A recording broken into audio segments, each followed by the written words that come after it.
นดีต้อนรับสู่ Kitchen Stadium แห่งเชฟกระทะเหล็กประเทศไทย Iron Chef Thailand สัปดาห์หนึ่งเรามาเจอกันครั้งหนึ่งค่ะคุณผู้ชมค่ะเพื่อเฟ้นหาสุดยอดเชฟระดับโปรเฟชชั่นอลนะคะที่มาเจอกับวัตถุดิบสุดแสนจะท้าทายจากทั่วทุกมุมโลกและที่สำคัญกติกา Blind Tasting นี่กรรมการเนี่ยจะได้ชิมอาหารโดยที่ไม่รู้เลยว่าเป็นฝีมือของเชฟคนใดนะคะครับเราจะคงเร้าใจกับเรื่องราวของเชฟพุทธาชิงเพราะเขาเป็นถึง Celebrity Chef ชื่อดังจากอังกฤษต้องบอกเลยว่าเขาเป็นถึงคณะกรรมการผู้ตัดสินของรายการอาหารชื่อดังนอกเหนือไปจากนั้นเขายังเป็นเจ้าของหนังสือตำราอาหารมากมายอาทิเช่นเล่มนี้โห My Simple Italian ติดอันดับ Best Seller หรือหนังสือที่ขายดีที่สุดในประเทศอังกฤษครับโอ้เนี่ยเหรอคะ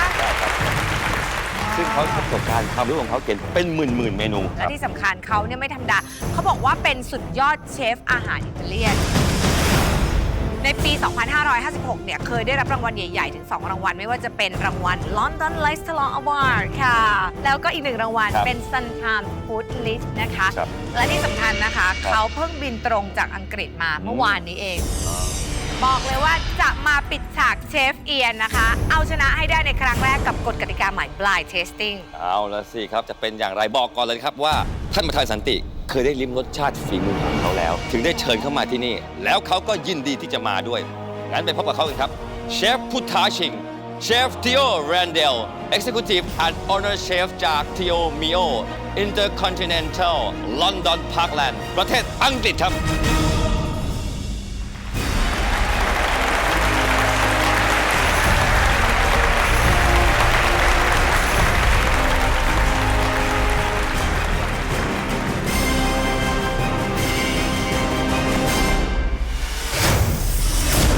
Celebrity Chef ชื่อดังเจ้าของร้านอาหารอิตาเลียนที่ดีที่สุดในกรุงลอนดอนเชฟคนนี้ได้เขียนหนังสือรวมทั้งตำราการทำอาหารที่ขายดีที่สุดในประเทศอังกฤษเขาคือเชฟทริโอแรนดอลMy strongest point in cooking is the fact that I use really seasonal ingredients and I make the ingredients speak for themselves. It's all about getting as much flavour from the produce as possible. เขาตั้งใจบินตรงมาจากประเทศอังกฤษเพื่อที่จะมาเป็นผู้ท้าชิงคนแรกที่จะปิดฉากเชฟเอียนในการแข่งขันแบบ Blind Tasting ครั้งนี้ให้ได้ I'm a celebrity chef in England and Chef Ian is a celebrity chef in Thailand. I'm going to make sure England win.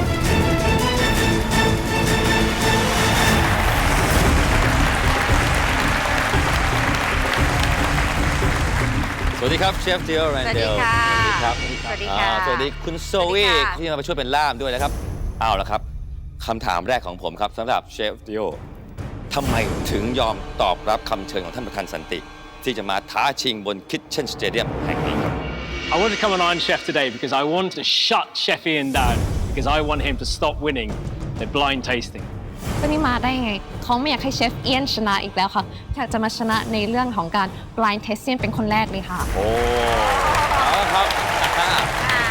ถ้างั้นในวันนี้เขาคิดว่าเขาจะเอาอะไรมาชนะเชฟกระทะเหล็กเนี่ย I can beat Chef Ian with my experience and knowledge. I've written cookbooks, I've done television programs, I've got restaurants, so I can do it. With my team, we will beat Ian today.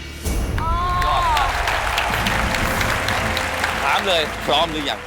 I'm ready. โอเคเมื่อเขาพร้อมแล้วเราไปพบกับเชฟกระทะเหล็กอาหารตะวันตกแนวอินโนเวทีฟเชฟเอียนครับ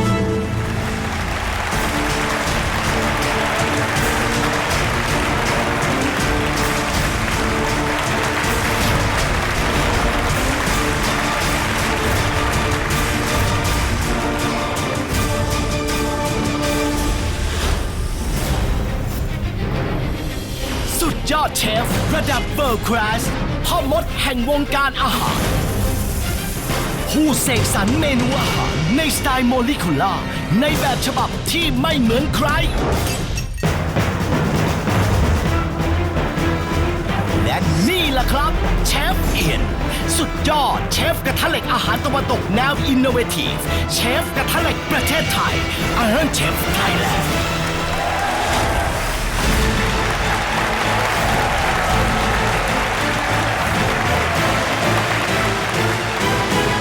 เชฟพุทธาชิงคุณมีอะไรจะบอกกับเชฟกระทะเหล็กไหม Today, I'm going to be the first person to shut down Chef Ian in the blind tasting battle.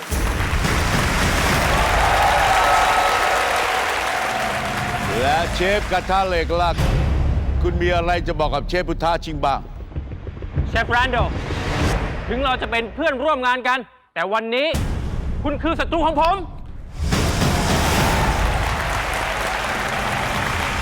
และในวันนี้ผมได้เชิญคณะกรรมการผู้ทรงคุณวุฒิ3 ท่าน มาร่วมพิจารณาตัดสินการแข่งขันครั้งนี้ด้วยได้แก่ และนี่ก็คือคณะกรรมการตัดสินทั้ง 3 ท่าน ซึ่งแต่ละท่านล้วนแล้วแต่เป็นผู้เชี่ยวชาญและชำนาญทางด้านอาหารตะวันตกทั้งสิ้นครับ และวัตถุดิบหลักของเราในวันนี้ ก็คือ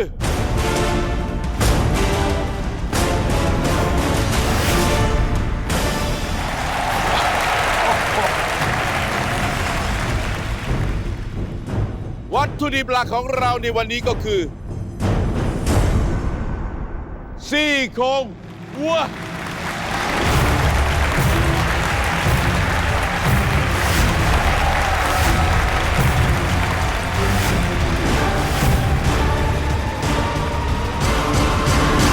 และการแข่งขันจะเริ่มต้นณบัดนี้ อะไรคือสิ Let's get ready to rumble วิ่งเลยวิ่งเลยวิ่งเลย เริ่มต้นแล้วครับออกกายกันเลยทีเดียวนะดูเหมือนจะเข้าทางทั้ง 2 คนได้ครับไม่ต้องแย่งกัน ตกลงแบ่งกันได้เลยนะเนี่ย เพราะว่ามีอยู่สองชิ้น โอ้ยแบ่งไปเลย ไปเลย ผมว่าของเชฟที่โอเรนโดนี่ดูดีนะเชฟพุทธาชิง ใช่ ตัว ไหม ที่โครงตัวนั้นอ่ะ แกเลือกก่อนเลยไงแกเลือกก่อ เลือก น ก่อนยกไปคนละครึ่งตัวนะฮะ อันนี้เป็นซี่โครงส่วนไหน ตั้งแต่ส่วนคอลงไปเลย อ๋อ นี่เหมือนกัน 2 ด้านเลยใช่ไหมครับ ครับ น่าจะ เหมือนกันครับ เพียงแต่ว่ามันขึ้นกับวัวตัวนี้ถนัดซ้ายหรือถนัดขวา นั่นแหละมีเหตุผลนะฮะ ก็เหมือนคนกินขาหมูไงเขาจะกินขาหน้า ครับ แล้วขาหน้าขวา ขาหน้าขวาเพราะ ขาหน้าขวา เพราะว่ามันใช้งานมากกว่า มันแน่นกว่าเลยนะ ใช่ครับ จะแน่นกว่า So there's a lot of fat on this, so you need to basically take all the nice bits of meat, and we use that for the tartare. อยู่ทำทาท่าได้ป่ะ แล้วก็แอนใช้ pressure cooker 3 อันได้ไหมเพราะว่าอันนี้น่าจะเหนียว Yeah, no, I don't need it. Okay, we start doing that. And then let's go, let's go. ครับแนะนำคอมเมนเทอร์ของเรานะครับทางขวามือผมคนแรกเลยครับ พี่อิงหม่อมหลวงพาสันสวัสดีครับ สวัสดีครับ ครับทางซ้ายมือผมครับ พี่มนตรีวิโรจน์เวชพันธ์ครับ สวัสดีครับ นั่นแหละครับ และคุณอนันต์โรจน์ทังสุภานิชพี่หมีครับ นี่ วันนี้วัตถุดิบของเราเป็น เป็นอะไรเอ่ย จัด พี่ เต็ อิ ม ง ขนาดนี้นะครับ ครับ นี่คือซี่โครงวัว เป็นวัวไทยนะครับ เรานำมา 2 ชิ้น กิโลกรัมละ220 บาท น้ำหนักรวมกันเนี่ย 20 กิโลกรัม รวมเป็นเงินทั้งสิ้น 4,400 บาทครับ ทำไมมันถูกจังเลยอ่ะ วัวไทยครับ แต่ดูดีไหม ครับดูดีนะ ได้ อันนี้เนี่ยต้องมาพิสูจน์ฝีมือกันเลยนะ มันไม่มีมือแล้ว สำหรับ ครับ เชฟทั้ง 2 ท่านครับ อันนี้ถือว่าเป็นของดีราคาถูก ครับ ใช่ เพราะว่าไม่ใช่ตัวหนึ่งเนี่ยมีเนื้อซอกซี่โครงอยู่ไม่กี่กิโลเท่านั้นเองนะค ครั รับ บ จริงๆ แล้วก็น้อยคนที่จะใช้เป็น ครับ เพราะฉะนั้นวันนี้เนี่ยครับผมเชื่อว่าเชฟทั้ง 2 คนต้องงัดวิธีกลเม็ดอะไรก็แล้วแต่ ที่จะทำให้เนื้อเนี่ยนุ่ม ครับ แล้วก็น่ากินแล้วก็อร่อย ถูกต้องครับ เชฟพุทธาชิง เชฟ นะ เกีย ค ร์ รับ นะครับ ขวา ใช้ ขวา ขวาน นะ เลย ตามกระแสป่ะเนี่ยตามกระแสป่ะเนี่ย อ๋อ พี่อิง เอาขวานมาจามเลย ขวานประจามเลยขวานประจามเลยดูสิ คุณกระแสไหน เออ เอ้าแหม จำได้ป่ะฮะ กระแสเลย ต้องเอาความถนัด คือถนัดจาม จ้าปกติเขาใช้เลื่อยก็ได้ใช่ไหม โอ้แต่มันก็พอเลื่อยปุ๊บมันจะเกิดเศษขึ้น มันก็จะทำให้เนื้อมีเศษกระดูกไปติดได้มันถ้าสั่นปุ๊บ อย่างเงี้ย เศษ สุ มัน ดย ให อ ญ่ ด ก็ยังเอาออกได้เลย เทคนิคได้ดีกว่านะฮะ เทคนิคนี่ดีกว่าครับใช่ครับ มาอีกแล้วครับ นี่ มาอีกแล้วครับ นี่ โอ้ ฉันเองชอบครับ นี่ เป็นมือขวาน อ่า นี่มา ใช่ นี่ผู้ท้าชิงครับผู้ แต่ ท้า ดู ชิง ผู้ท้าชิงและแต่เทพผู้ท้าชิงนี่เห็นไหม โน่ เลาะ วิธีเลยนะ ซอกอันนี้เอาเฉพาะซอกซี่โครง เขาเอาเฉพาะเนื้อ นี่แหละคือตัวอร่อย นี่คืออะไร เขาเลาะเอาแต่เนื้อเลย อันนี้ทำอะไรก็อร่อยแล้วทำอร่อยมากคือทำอะไรรู้ไหมฮะ ทำไมฮะ แกงเขียวหวานเนื้อครับ แกงเขียวหวาน อ่า เชฟพี่โอทำแกงเขียวหวานแล้วพี่หมีว่า ไม่แน่ เชฟทีโอใช้วิธีการคือเลาะเอาแต่เนื้อเลย แต่คราวนี้มันขึ้นอยู่ว่าเขาเลาะเอาแต่เนื้อเนี่ยนะครับ ครับ เขาจะเอาเนื้อมา มีเครื่องบด ทำะไต่ พี่ผีเห็นเปล่าเครื่องบด นี่ไ เครื่องบด เอามาทำต่อก็คือต้องเอามาบด อาจจะบดเนื้อเปล่าเนื้อ ต้องบดแน่นอน สวยงามนี่เอา เพราะว่า เหมือนกัน ถ้าเผื่อไม่เอามาเคี่ยวให้มัน เชฟเอียนเอาเหมือนกัน สุกเนี่ยนะฮะให้มันสุกเปื่อยเนี่ย สรุปครับ ก็ต้องเอามาย่อยเป็นเนื้อบด จะทำบท สังเกตว่าเชฟเอียนใช้หลายส่วนเหมือนกันนะ ใช่ครับ อันนี้เป็นเนื้อบ้าง ให้เกิด กระดู ความแต ก กต่า บ้าง ง ใช่ไหม นะครับ ฮะ ครับ แต่ความจริงมันจะไม่แตกต่างกันมากเท่าไหร่นะเพียงแต่ว่ารูปแบบที่เขานำเสนอเนี่ย ครับ เชฟเอียนจะทำอะไรบ้างที่ให้มันน่าสน อาจ ใจ จะเอากระดูกไปใช้ด้วย ใช่ อะไรอย่างงี้ เนี่ยมันต้องใช้ให้ครบ น่า เพ สน ราะว่า ใจ โจทย์ นะ ของเราเนี่ยมันไม่ใช่แค่เนื้ออย่างเดียว มันเป็นเนื้อซี่โครงเพราะฉะนั้นมันต้องแสดงความเป็นเนื้อซี่โครงที่จะชัดเจนด้วย ครับ นี่กลับมาทางผู้ท้าชิงนะครับยังเลาะไม่เสร็จนะครับแสดงว่าผู้ท้าชิงต้องการที่จะใช้เนื้ออย่างเดียวเลย โอ้โห ดังนั้นเนี่ย น่ากิน เขาเลาะ มาก หมดเลยนะครับรู้สึกว่าเขาจะเลาะเนื้อออกจากกระดูกเนี่ยอย่างน้อยที่สุด แล้วก็ ครึ่งหนึ่งเลยนะ เอาไปบดแน่นอน ครึ่งหนึ่งของชิ้นที่เขาหยิบไปแล้วอะ เนื้อเอาไปบดแน่นอนนี่เครื่องบดแน่นะ ใช่ อั ใช่ นนี้ โอ้โหนี่ดูเนื้อสิดูเนื้อสิ ต้องบอกก่อนนะเชฟกระทะเหล็ก โอ้โห เชฟกระทะเหล็กเรารู้พอจะทราบแนวแต่เชฟพุทธาชิงเนี่ยเขาแนวอิตาเลียนนะ ค่ะ เขาจากอังกฤษ เหรอ เขาจากอังกฤษแต่เขามีร้านอาหารอิตาเลียนที่ดีที่สุดในอังกฤษ เหรอ แต่ปีเขารับรางวัลเยอะมากเขาเป็นเจ้าของรายการของ BBC ทำรายการอาหารเขาเป็นคณะกรรมการตัดสินการแข่งขันรายการอาหารเยอะแยะมากมาย โอ้โห นอกจากนี้เขายังเขียนหนังสือด้วยใช่เขามี ได้ หนัง เลย สือ พวก ต่าง เขาเองเลย ๆใช่ โอ้โห มีหลากหลายครับมีมากมายเขาเพิ่งบินมาเมื่อคืนนี้ ใช่ครับ บินตรงมา บินมาถึงเนี่ยนะ เขาบินตรงมา เพื่อแข่งขันเลย แข่งเลย เพื่อจะมาขยี้เชฟเอียนโดยเฉพาะเขาพูดเลย อันนี้เชฟเอียนมีหนาวนะฮะ ต้องมาลุ้นกันละครับ ว่าประสบการณ์และรางวัลการันตีของเชฟทริโอแรนดอลเซเลบริตี้เชฟผู้โด่งดังจากประเทศอังกฤษจะสามารถปิดฉากเชฟเอียน ผู้ที่ไม่เคยพ่ายแพ้ให้ใคร ในกติกาใหม่ Blind Tasting ได้หรือไม่ เดี๋ยวกลับมาชมกันต่อช่วงหน้าครับ วันนี้วัตถุดิบของเราเป็นอะไรเอ่ย จัดเต็มขนาดนี้นะครับ นี่คือซี่โครงวัวเป็นวัวไทยนะครับ เรานำมา 2 ชิ้นกิโลกรัมละ220 บาท น้ำหนักรวมกันเนี่ย20 กิโลกรัม ครับ รวมเป็นเงินทั้งสิ้น 4,400 บาทครับ นี่กลับมาทางด้านผู้ท้าชิงนะครับ เอามา เริ่มใส่ เข้ากันหมดแล้ว เริ่มใส่เนื้อนี่ออกมา น่า แล้ จะ ว ทำเบอร์เกอร์อย่างพี่บีว่าหรือเปล่านะฮะ ทำได้หลายอย่างฮะ หลายอย่าง เบอร์เกอร์ก็ได้ทำสเต็กตาซ่าก็ได้ อ๋อสเต็กทาท่าเนื้อดิบ เรายังเดาทางไม่ถูกนะครับว่าทางด้านผู้ท้าชิงนั้นเนี่ยต้องการที่จะเอาเนื้อไปทำอะไร แต่เรารู้ว่าตอนนี้เนี่ยบนเตาของเขาเนี่ยเขามีหม้ออัดแรงดันอยู่หนึ่งใบแล้ว เพราะฉะนั้น ครับ แสดงว่าเขาตุ๋นแน่แล้วส่วนหนึ่งใช่ไหม แต่ที่แน่คือเขาความหลากหลายของเมนูมีแน่ เห น มื อ อน นกันแน่เลย นี่เชฟเอียนบดเหมือนกัน แนวเดียวกันนะฮะ มันหนีแนวกันไม่ได้หรอกครับ แนวกันไม่ได้นะครับ แค่ดูเนื้อบดนะครับ ลักษณะเหมือนมีผสมอะไรลงไปด้วยนะ ไม่ใช่เฉพาะเนื้ออย่างเดียว คุณพี่ปีครับ ครับ ที่เราเห็นเนี่ยนะครับก็คือเนื้อวัวนะครับที่เชฟทริมออกมานะครับผสมกับเนื้อหมูบดนั่นเองมันเลยดูเป็นสีที่อ่อนแบบนี้แหละครับ ผสมเนื้อหมูแบบนี้เป็นเทคนิคอีกแบบนึงนะ เอาแล้ว นี่เริ่มแบ่งสมบัติหลังจากที่บดเนื้อมาเสร็จแล้ว เชฟผู้ท้าชิง ที่สำคัญครับเขาบินมาจากอังกฤษเมื่อคืนนี้เลย ใช่ครับ บิน คุณ ตรง พี่ บินมาถึงเนี่ยนะ เขาบิน เพื่อมาแข่งขันเล มาย แข่งเลย เพื่อจะมาขยี้เชฟเอียนโดยเฉพาะเขาพู ไม่ ดเล ได้ ย มาตัวคนเดียวนะ มาใครฮะ ดูลูกทีมไปด้วย ครับ ลูกทีมเข้ามา ไม่ได้ไม่ได้ เป็นประหลัดมาสองคนใช่ครับ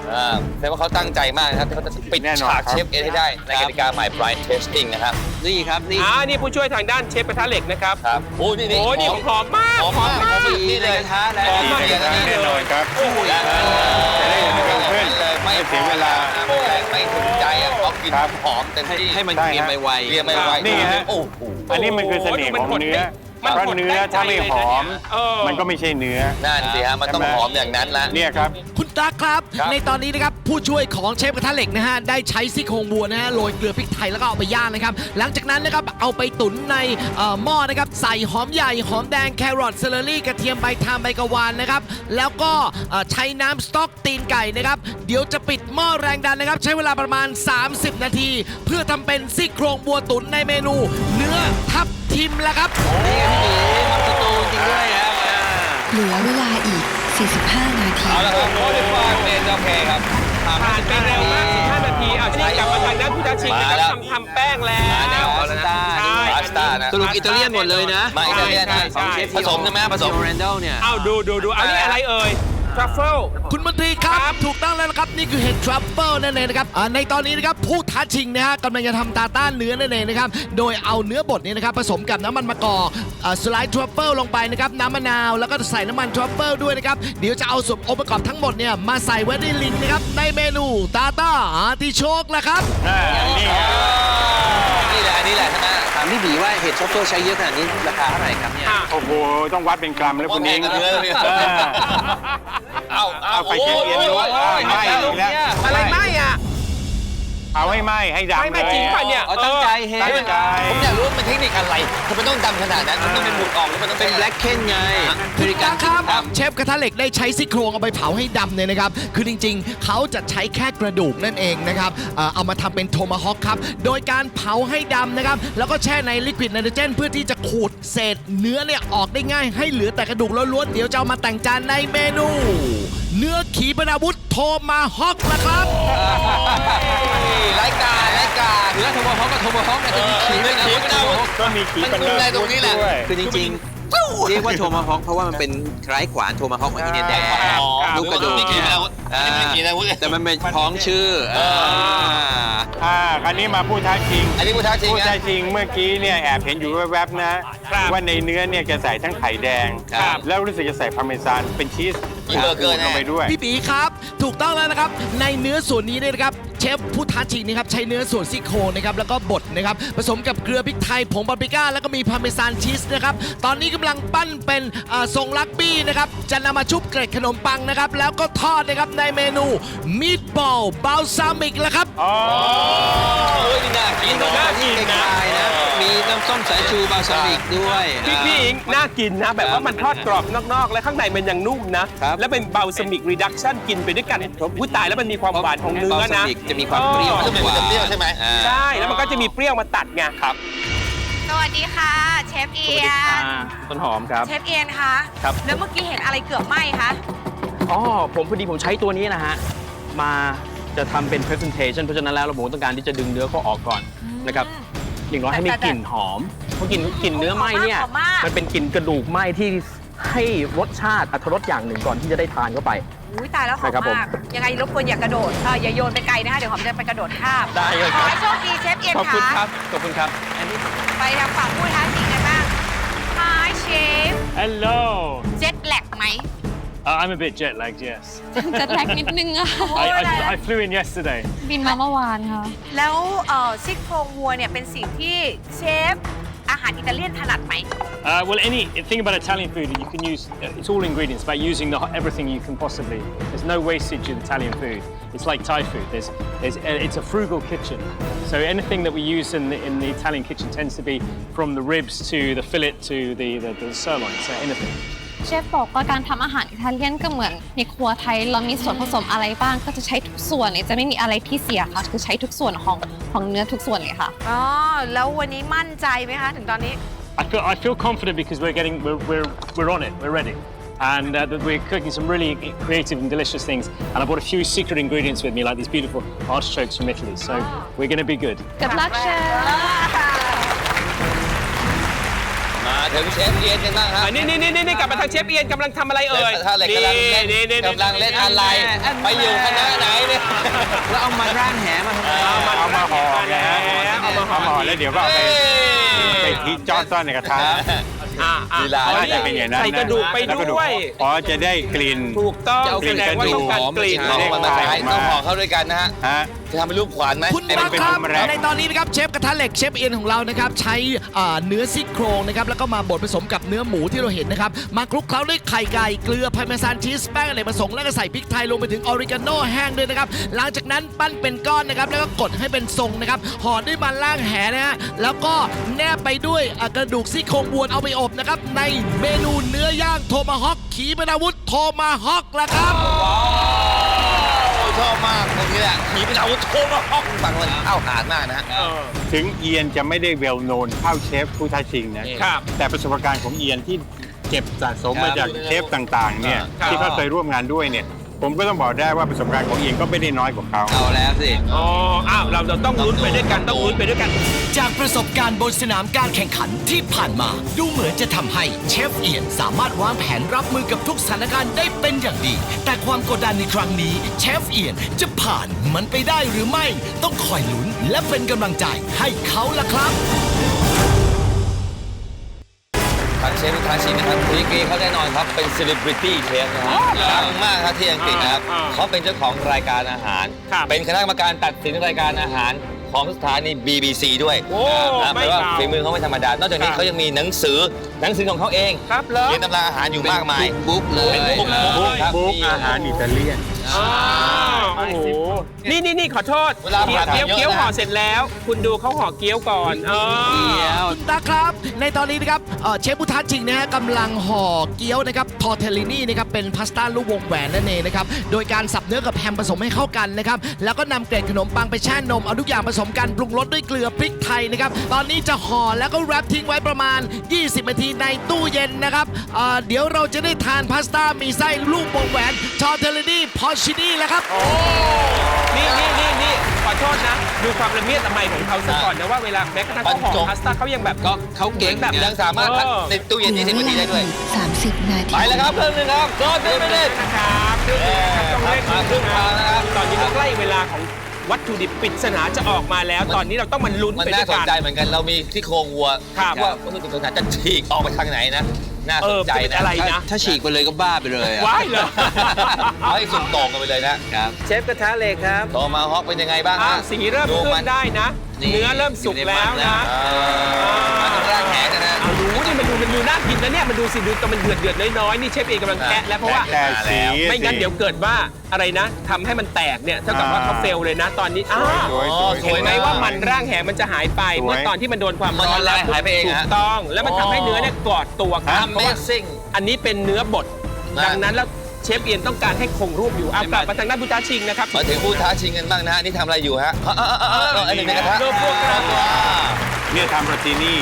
ขอโทษดูวิธีก่อนนะครับว่าเขาทอดฟัวกราไปพร้อมกับทอดเนื้อแสดงว่าต้องการน้ำมันจากฟัวกราแล้วก็กลิ่นจากฟัวกรานี้เข้าไปในเนื้อด้วยเลยอันนี้เริ่มนี่ดูว่าฟัวกรามันเริ่มใช้ได้เพราะมันกรอบนอกนิดใช่ไหมแต่เนื้อเนี่ยต้องใช้เวลาต่อไป จะบอกว่าอันเนี้ย มันกรอบด้วยการแตะแป้ง ต้องการแต่แป้ง จะต้องถูกใจกรรมการมากเลยอะ ใช่ เพราะมันมีความหอมของโฟกรามาใส่ในเนื้อ ดูมันฉ่ำดูมันฉ่ำ ต้องมีไขมันขนาดนั้นไม่ฉ่ำได้ไง ฉ่ำโชว์ นี่ไงเห็นไหมคุณตั๊กดูดิพอกลับมาแล้ว สีสวยเลยนะฮะ เห็นไหมครับ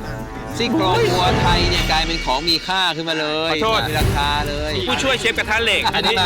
นี่ เชฟกระทะเหล็กก็มีเหมือนกัน ทางเชฟกระทะเหล็ก แล้ว มี ก็ โฟ มีเหมื ก อน รา กันนะแล้วก็เป็นของเชฟกระทะเหล็ก เก่ง นะ ของเชฟกระทะเหล็กชิ้นใหญ่กว่า ชิ้นใหญ่กว่า แบบเก่า โอ้ยมาเต็มเลย เดี๋ยวก่อน มีราดซอสซ้ำด้วย เดี๋ยวก่อน โอ้เสียดายเนยอ่ะ เสียดายเนยเหรอ ให้มันซึมเข้าไปไง ซึมเข้าไปหน่อย เอามาผัดเส้นสปาเกตตี้ให้เรากินดีกว่า อ๋อ แหมคลุกข้าวก็ได้ครับพี่ เออ โอเคไหม ทางด้านผู้ท้าชิงเริ่มจัดจานแล้วนะครับพี่บี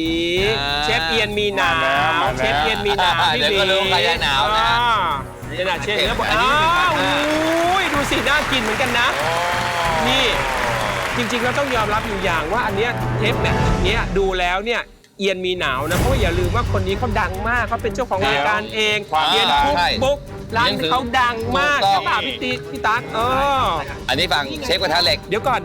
นี่เขาทำอะไรเอ่ย ชฟกระทะเหล็กนะฮะ บีทรูทใช่ไหม ไม่ใช่เหรอครับลูกเล็กจังเลยอ่ะพี่ พี่มนตรีครับที่เราเห็นเนี่ยนะครับก็จะมี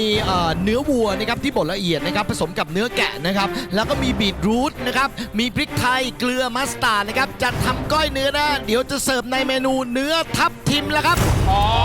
ครับทีม อัน ไง นี้ต้องเป็นทะเลก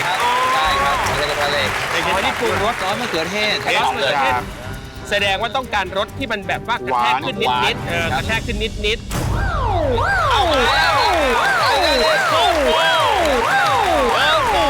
เชฟทั้งสองเข้าประจำที่ครับ ผมจำได้ว่ามีเครื่องมือปริศนาชนิดหนึ่ง เป็นแผ่นแข็ง มาจากแดนไกล ใช้อบแป้งได้หนานุ่ม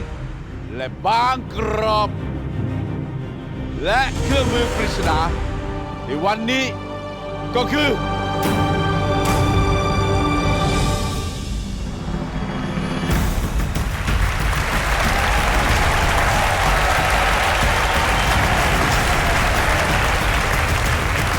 และนี่ก็คือ เครื่องมือปริศนา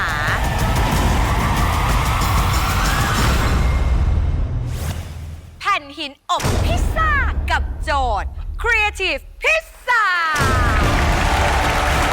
นี่ นี่คือเครื่องมือปริศนาไม่ใช่วัตถุดิบปริศนานะครับวันนี้ แผ่นหินอบพิซซ่าครับ แล้วมันจะทันไหมเนี่ย มันจะไม่ทันนะฮะ แผ่นหินพิซซ่า จะทันไหมจะคอยดูกัน และนี่ก็คือ เครื่องมือปริศนา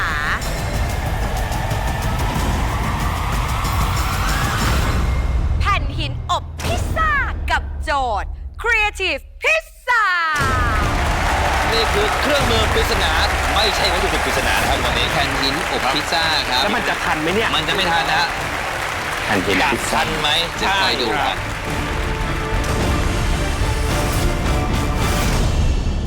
ถ้าพร้อมกันแล้ว อะไรคือสิ เอาละวิ่งแล้วหน้ามาเลยครับ ปริศนา แผ่นหินอบพิซซ่า เครื่องและอุปกรณ์ ใช่เหรอ แย่งกันแล้วแย่งกันแล้วแย่งกันแล้ว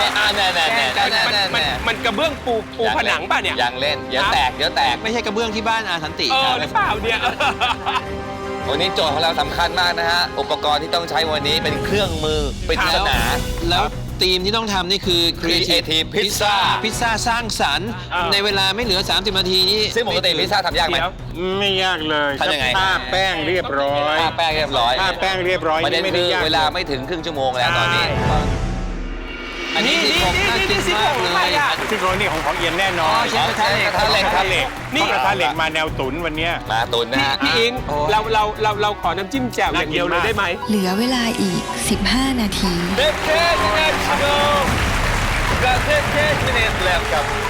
นี่กำลังผสมแป้งแล้วจะต้องทำพิซซ่า นี่ ผู้ช่วยของทางด้านเชฟเอียน งั้นแสดงว่า นี่ทำแป้ง พิซซ่าแน่ พิซซ่า ยังไงก็ต้องทำไม่ทำไม่ได้หรอก โดยใช้แป้งของพิซซ่าหรือเปล่าไงใช่ไหมฮะ แป้งพิซซ่านี่ความจริงมันต้องทำบนโต๊ะนะคือทำเป็นหลุมในแป้งแล้ว อาจ ก็ จะแบบเร็วหรือเปล่าฮะ อันนี้ตอนนี้นี่กลับมาทางด้านชิงนะครับ นี่ไง เขานวดเลยนะ จริงนวด นี่ นะ แกนวดบนโต๊ะเลยนี่เขาใช้มือนะครับในขณะที่ของทางด้านเชฟกระทะเหล็กนั้นใช้พายยางคลุกกับพายยางเอาล่ะเราต้องมาดูกันว่า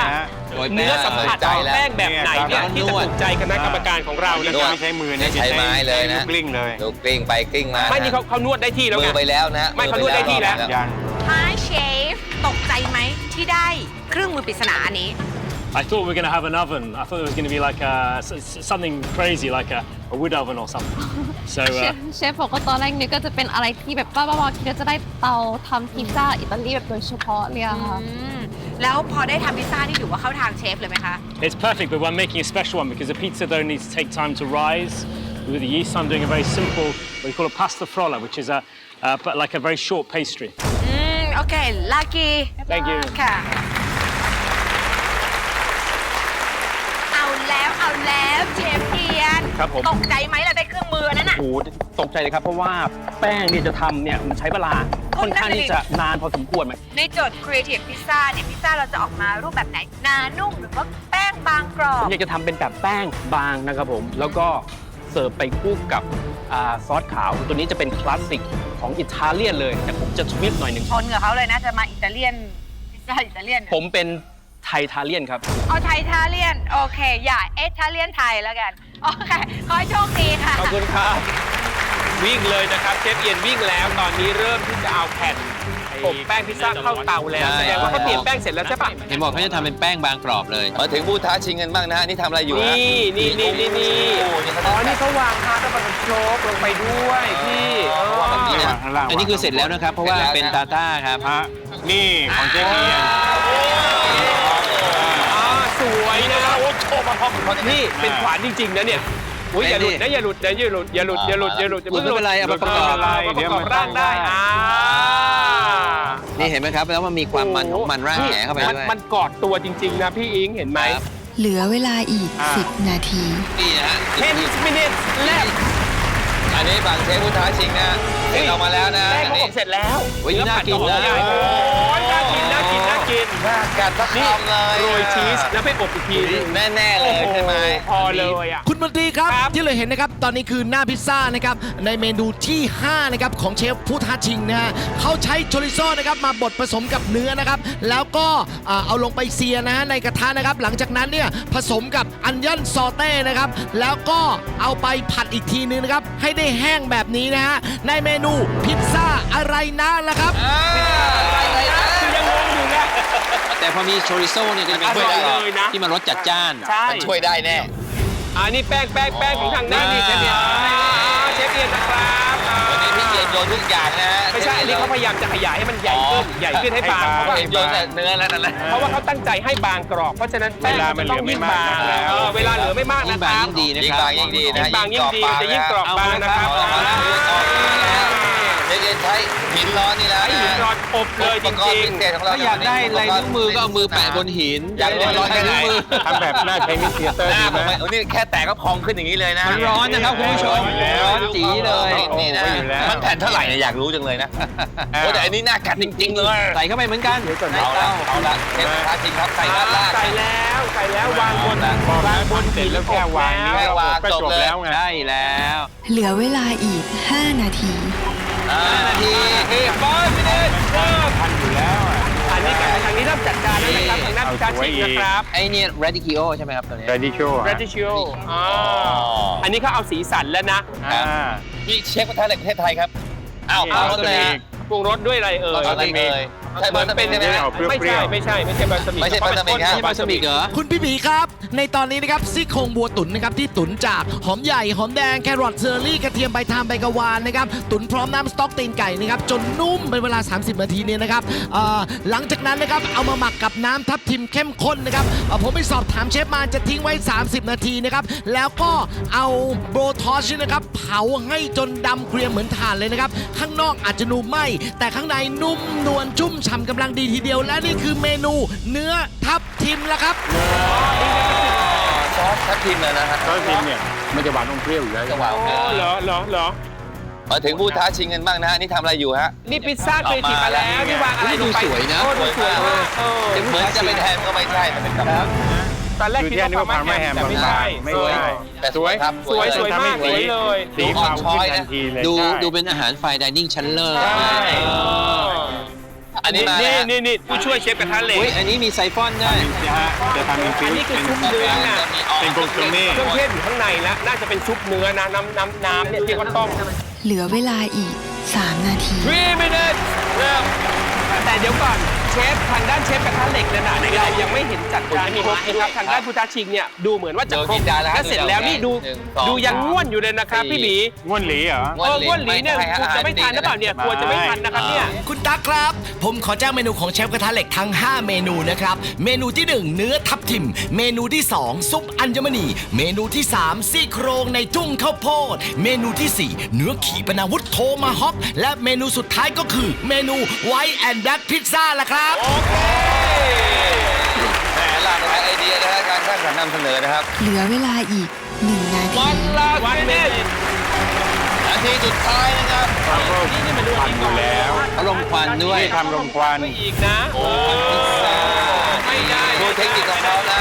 เลยนะครับ ไม่รู้ว่าใช้ เขาใช้ควันอะไรฮะ ไม้อะไรไม่รู้ เพราะเราไม่ อยากรู้มากไม้มันต้องหอมถูกไหม ไม้ฮิกคอรี่ Hickory หรือเปล่านะ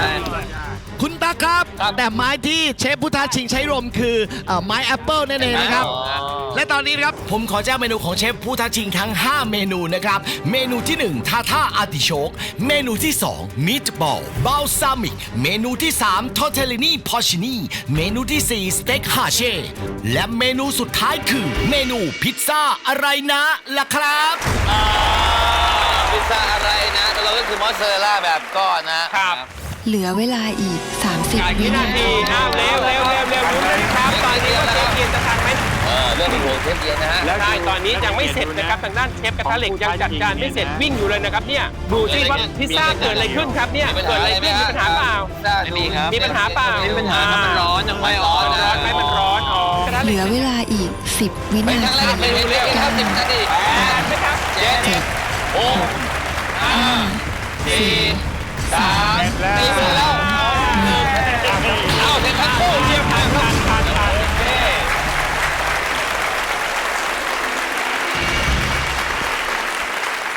เอาละครับว้าวคำถามแรกเลยครับสำหรับเชฟกระทะเหล็กเชฟเองครับทันไหม ทันครับ โอเคครับมั่นใจแค่ไหน 150%ครับ 150%สำหรับเชฟเอียนครับ เอาละมาดูเชฟผู้ท้าชิงกันบ้าง ค่ะ เชฟผู้ท้าชิง มั่นใจไหมว่ายังจะเอาชนะเชฟเอียนได้เป็นคนแรก I hope so. Ian's a very good chef, but I think we've done a really good job today, so let's see what happens. เชฟบอกว่าหวังไว้อย่างนั้นนะคะ แต่คือเชฟเอียนเก่งมากๆ ก็ต้องรอดูผลอีกทีหนึ่งอะค่ะ เอาละค่ะ ขอให้โชคดีทั้งสองท่านค่ะ ครับทั้งสองท่านครับแปลว่าทั้งสองท่านรังสรรค์ครบทั้ง 5 เมนูที่เหลือคือการชิมและการตัดสิน เชิญทั้งสองท่านครับ ค่ะ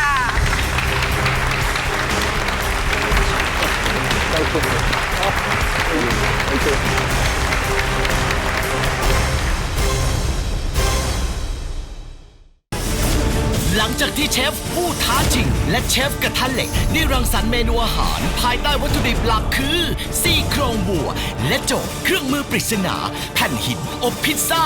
ในทีม Creative Pizza ซึ่งเชฟทั้งสองใช้รังสรรค์ในเมนูสุดท้ายออกมาได้อย่างครบถ้วน ต่อไปจะเป็นการชิมและการตัดสินครับ โดยคณะกรรมการทั้ง 3 ท่านจะไม่ทราบมาก่อนเลยว่า เมนูอาหารแต่ละจานที่จะได้ชิมนั้นเป็นของเชฟท่านใด เราจะให้เชฟกระทะเหล็กใช้ตัวอักษรย่อว่าเชฟ A และเชฟผู้ท้าชิงใช้ตัวอักษรย่อว่าเชฟ B ครับมาถึงช่วงการชิมและลงคะแนนเพื่อผลการตัดสินกันแล้วครับ และคณะกรรมการท่านที่ 1 ครับเชฟโอลิเวียคาสเตล่า President Bocuse d'Or Thailand Executive Chef Patio Restaurant คุณมาดามตวงอุบลรัตน์ช่อธีรพฤกษ์ฟู้ดเซเลบริตี้แนวหน้าของเมืองไทย คุณภารณีจิตรกรที่ปรึกษาด้านอาหารมหาวิทยาลัยรังสิตและสถาบันการโรงแรมการท่องเที่ยวนานาชาติไอทิงครับ และตอนนี้ผมขอเชิญเมนูที่ 1 ของทั้ง 2 เชฟครับ สำหรับเมนูแรกของทางฝั่งเชฟกระทะเหล็กได้เลือกเมนูเนื้อทับทิมมาเรียกน้ำย่อย สู้กับเมนูตาต้าอาร์ติโชกของเชฟผู้ท้าชิงมาดูกันว่าเมนูแรกนี้จานไหนจะทำคะแนนนำได้ก่อนกัน เริ่มต้นกันที่เชฟ A เมนูนี้จะเสิร์ฟให้ทาน 2 รูปแบบนะครับ แบบที่ 1 ซี่โครงวัวตุ๋นแช่น้ำทับทิมเข้มข้น แบบที่ 2 เนื้อแกะผสมเนื้อซี่โครงและบีทรูทที่เรียกว่าก้อยเนื้อเสิร์ฟบนกิ่งยูคาลิปตัสสดกลิ่นหอมชื่นใจสำหรับเชฟ B ในเมนูชาท่าของเชฟ B ใช้เนื้อส่วนที่เรียกว่าแฟลงก์เป็นเนื้อที่ดีที่สุดของซี่โครงเพราะไร้มันเชฟจึงนำมาใช้ทำทาท่าเพื่อให้ได้รสสัมผัสที่ดีที่สุดนุ่มที่สุดของเนื้อเสิร์ฟคู่กับอาร์ติโชกเพื่อเพิ่มรสชาติเชิญชิมครับ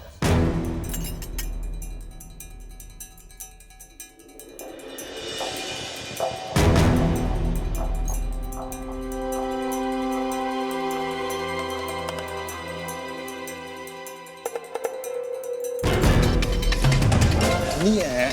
มันจะเกิดความตกใจตรงสีดำเลยใช่ไหมเชฟใช่ครับผมตัวนี้ก็คือว่ามันจะมีตัวน้ำทับทิมตัวนี้ฮะเป็นน้ำทับทิมเข้มข้นมันก็จะออกเปรี้ยวอย่างเดียว แล้วผมก็เอามาลาดแล้วก็เผาด้วยเผาอีกทีครับ ผมจะเริ่มที่อร่อยที่สุดคือจานเอครับ ครับ ผมชอบทาเอก็จะมีรสชาติเผ็ดเค็มกินกับขนมปังได้พอดีเลยครับ พอดีเลยครับ เห็นด้วยค่ะจานเอค่ะ เพราะว่าชอบมากๆก็คือเจ้าซี่โครงเนื้อเนี่ยซึ่งแบบอันเนี้ยจัดเต็มมากๆ ก็มีความหอม แล้วก็เห็นเขาบอกว่าเอาไปแช่ในน้ำทับทิม ใช่ครับ อันนี้เนี่ยได้รสของทับทิมแล้วไอ้ที่สีดำๆไม่มีความขมจากการไหม้เลย ครับผม ซึ่งแปลกมาก ครับ ด้วยรสชาติแล้วก็นำเสนอเรียกว่าสวยงามมาก ของจานเอเขาจะมีรสชาติเยอะกว่าของจานบีจะจืดๆหน่อย จะขัดเกลือนิดหน่อยครับ อันนี้แบบไม่เห็นด้วยกับ ไม่เห็นด้วยแล้วโอเคครับ รู้สึกว่า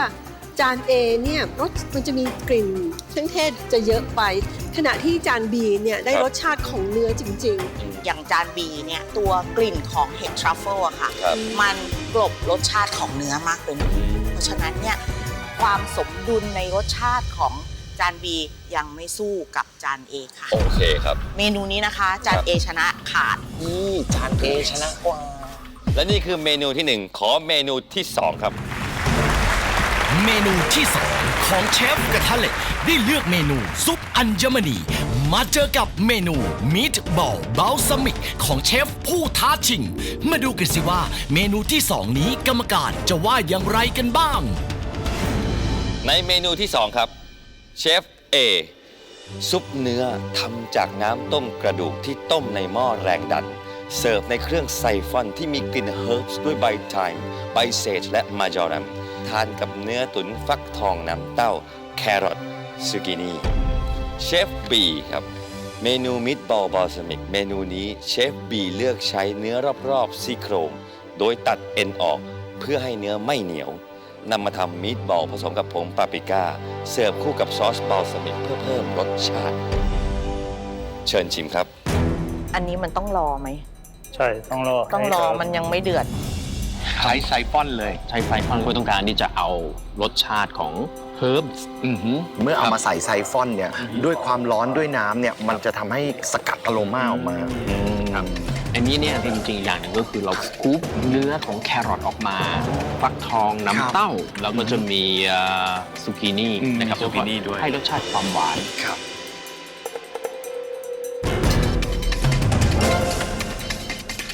แต่มีฟองของเราจะได้รสชาติเนื้อที่แบบเข้มข้นมากๆอะค่ะ Crunchy and soft in the middle. จะกรอบนอกแล้วก็นุ่มข้างในอะค่ะ จานเอชิมน้ำซุปไปตอนแรกอะค่ะ คิดว่าเขาใส่น้ำตาลอะมันหวานเกินไป หวานเกินไปอ๋อ จานเอก็จะมีรสชาติที่เป็นหวานๆของเพิ่มกิน ใช่ ครับ ใช่ใช่ หวานมาก หวานไปอะเชฟ แม้อันนี้นะถึงจะรสชาติไม่ค่อยมา แต่ความคิดสร้างสรรค์นี่ก็มาเต็มๆค่ะ ให้จานเอค่ะ ให้เอ ใช่ เพราะว่าดูแล้วก็ presentation เลยในจานเนี่ยก็ดูสวยงามแล้วก็น่าสนใจ แต่ตรงกับชอบความที่ดูมินิมอลลิสต์อันนี้ก็คิดสร้างสรรค์นะคะพี่ แต่นั่น คือมันมีเรื่องของรสชาติเรื่องของสี คือจานบีเนี่ยมัน ครับ มีรสชาติรสสัมผัสที่หลากหลาย ข้างนอกเนี่ยมีความกรอบจากเจ้าขนมปังป่นที่เอามาหุ้มส่วนข้างในเนี่ยจะเป็นรสชาติของเนื้อที่เวลาเคี้ยวลงไปค่ะ มันเหมือนละลายในปาก แล้วตัวซอสเนี่ยเป็นซอสบัลซามิกมันให้สมดุลในรสชาติของจานบีมาก เรื่องรสชาติครับผมชอบจานบีครับ ๆ เห็นด้วยค่ะ เห็นด้วยเห็นด้วย They all agree Wow that's a first All of them agree เอาละครับ เดี๋ยวว่ากันต่อไปในเมนูที่ 3 ครับ เมนูที่ 3 ของเชฟกระทะเหล็กได้นำเมนูซี่โครงในทุ่งข้าวโพดมาท้าดวลกับเมนูทอร์เทลลินีพอชินีของเชฟผู้ท้าชิงมาลุ้นกันว่าจานไหนจะโดนใจกรรมการมากกว่ากัน เมนูที่ 3 ครับ เริ่มที่เชฟเอซี่โครงวัวตุ๋นจนนุ่ม เซียจนหอมเสิร์ฟกับครีมมี่โพเลนต้าและซอสพอร์ตไวน์รสกลมกล่อมพร้อมทานกับเห็ดชิเมจิผัดเนย และฟัวกราเซียสำหรับเชฟบีครับเชฟนำเนื้อส่วนซี่โครงมาผสมกับแฮมเพื่อทำเป็นไส้เทอร์เทลลินีจากนั้นนำมาผัดกับซอสเห็ดพอชินีสูตรพิเศษออนท็อปด้วยพาร์เมซานโฟมเชฟบอกว่าเมนูนี้อาจไม่สวยเท่าไหร่แต่ที่เห็นกระจัดกระจายคือทรัฟเฟิลราคาแพงเชิญชิมครับ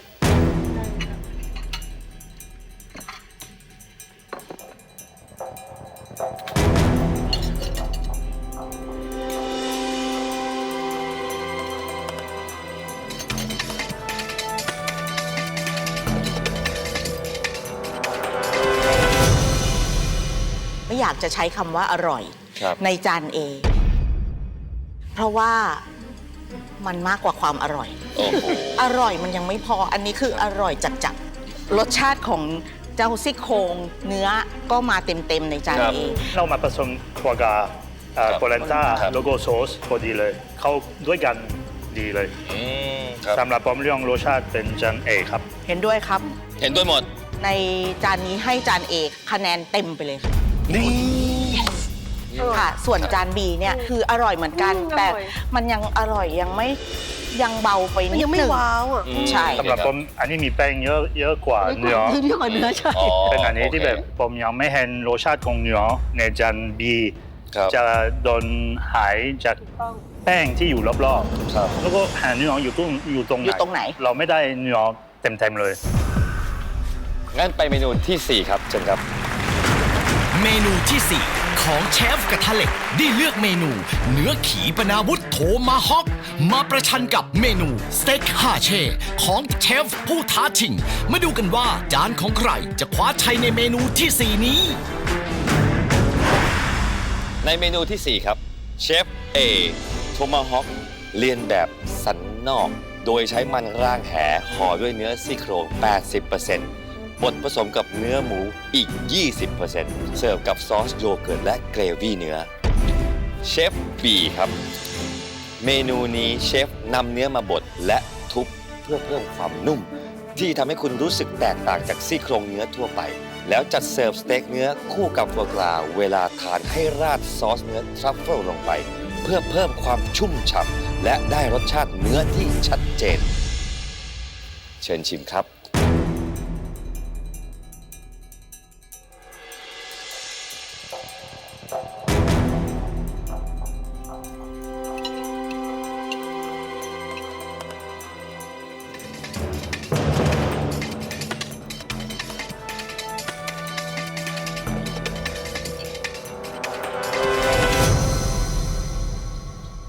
ตัดสินใจยาก ตอนนี้วันนี้ ยากเพราะว่ารสชาติของจานเอก็อร่อยรสชาติของจานบีก็อร่อย อร่อยทั้งคู่ เอาแล้วสิ ตัวนี้จานเอรสชาติก็คือจะมีครบที่เป็นพริกไทยกับโรสแมรี่ที่แรงเกินไปสำหรับที่จะเห็นรสชาติเนื้อจริงๆจานบีจะมีรสชาติฟัวกราที่จะมาตามรสชาติเนื้อหายเหมือนกันของจานบีของ presentation ก็คือแบบมันเป็นคลาสสิกแต่ผมให้เพราะว่าเป็นความคิดที่แบบผมคิดว่าจะกินโตมาฮกแต่สุดท้ายก็ไม่ใช่โดนหลอกใช่ครับผมชอบถึงก็สำหรับผมความคิดอันนี้จันเอดีกว่าจันบี yes จริง จริงอร่อยทั้งสองจานแต่ว่าขอให้จานบีดีกว่า เพราะว่ามันละมุนละม่อมเข้ากันทั้งหมด ชอบจานบีนะแต่งมามีสีสันแล้วก็มีชั้นมีเลเยอร์อะไรให้เห็นแล้วนะคะมาครบดีค่ะ Plate, but she's giving it to your plate. ต่อไปคือเมนูที่ 5 กับเครื่องมือปริศนาเชิญครับ เมนูที่ 5 เชฟทั้งสองได้นำแผ่นหินอบพิซซ่าซึ่งเป็นโจทย์เครื่องมือปริศนามาใช้รังสรรค์ในเมนูสุดท้ายนี้ภายใต้ทีม Creative Pizza ซึ่งเชฟกระทะเหล็กได้รังสรรค์ออกมาในเมนู White and Black Pizza ส่วนเชฟผู้ท้าชิงรังสรรค์ออกมาในเมนูพิซซ่าอะไรนะมาดูกันสิว่าพิซซ่าของใครจะเป็นฝ่ายชนะครับ และนี่คือเมนูสุดท้ายกับเครื่องมือปริศนานั่นก็คือแผ่นหินทำพิซซ่าในธีมที่มีชื่อว่า Creative Pizza ครับสำหรับเชฟเอครับพิซซ่าแป้งนุ่มๆราดด้วยชีสซอสที่มีพาร์เมซานชีสมอสซาเรลล่าชีสครีมและแบล็กทรัฟเฟิลเป็นเมนูปิดท้ายที่อร่อยนุ่มชุ่มชีสอย่างครบรสครบเครื่องแซ่บเหลือเกินครับและเชฟบีครับเมนูนี้เชฟทำพิซซ่าจากแป้งพาสต้าซึ่งจะทำให้พิซซ่าบางกรอบและเชฟยังนำเนื้อและไส้กรอกโชริโซผัดรวมกันเพื่อทำเป็นหน้าพิซซ่าออนท็อปด้วยชีสนมควายและลาดิชิโอโรโซจากเมืองเวโรนาเชิญชิมครับ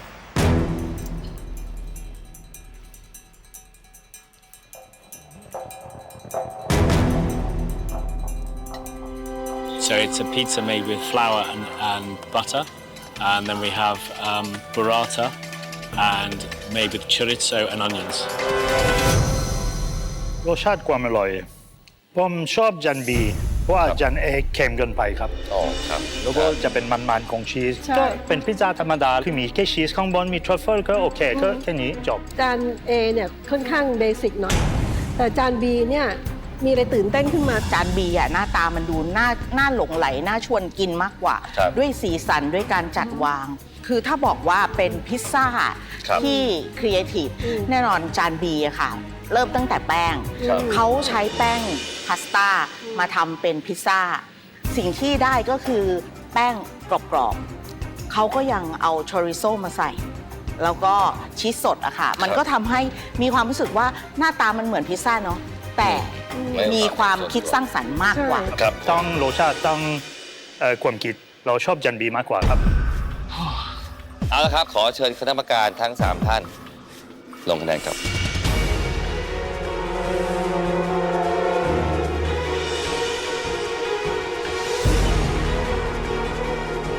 Okay, they're getting the scores now, scoreboards now. Oh my god. เชฟหวั่นใจไหมครับเพราะดูเหมือนว่าเมนูสุดท้ายเนี่ยจะเทไปทางฝั่งนู้นเยอะ ต้องลุ้นแล้วล่ะครับผม ครับคณะกรรมการได้ลงคะแนนเสร็จสิ้นแล้วครับ ผมขอเชิญท่านประธานสันติครับ และขอเชิญเชฟพุทธาชิงและเชฟพุทธาเหล็กเข้าประจำที่เพื่อรอฟังคำตัดสินครับ และการแข่งขันทำอาหารระหว่างผู้ท้าชิงเชฟทริโอแลนดอลและเชฟกระทะเหล็กอาหารตะวันตกแนวอินโนเวทีฟเชฟเอียนกับโจทย์วัตถุดิบหลักคือซี่โครงวัว และโจทย์เครื่องมือปริศนาแผ่นหินอบพิซซ่ากับทีม Creative Pizza ในเชฟกระทะเหล็กประเทศไทย Iron Chef Thailand จะประกาศณบัดนี้ และผู้ชนะก็คือ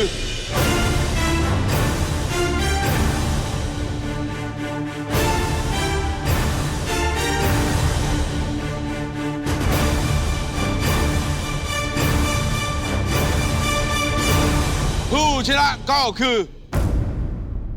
เชฟบีเชฟผู้ท้าชิง